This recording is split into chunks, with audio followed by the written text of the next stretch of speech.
Pope Francis had a restful night Saturday, the Vatican said Sunday morning, after the 88-year-old leader of the Catholic Church suffered a respiratory crisis, putting him in critical condition following his week-long hospitalization for a lung infection. The night passed quietly. The Pope rested, the Vatican said in a brief statement early Sunday, as quoted by the Associated Press.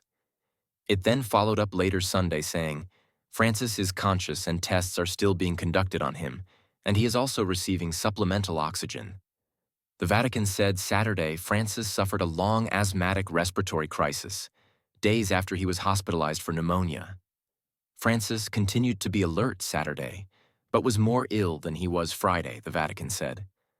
Francis has also received blood transfusions following tests that indicated a condition associated with anemia, the AP reported, and doctors expect he will remain hospitalized through the next week.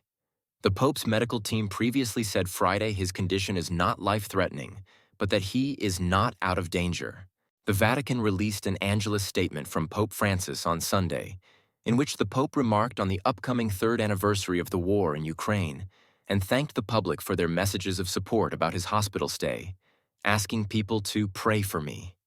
I am confidently continuing my hospitalization at the Gemelli Hospital, carrying on with the necessary treatment. And rest is also part of the therapy.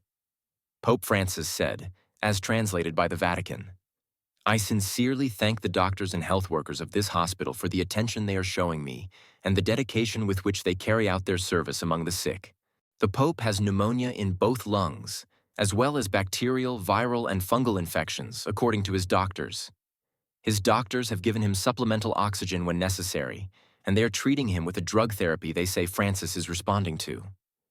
Doctors also prescribed Francis absolute rest, and several of his public events have been canceled. Doctors have said the primary threat to Francis' health would be the onset of sepsis, a serious condition that could arise from pneumonia complications, though Francis has not shown signs of sepsis so far.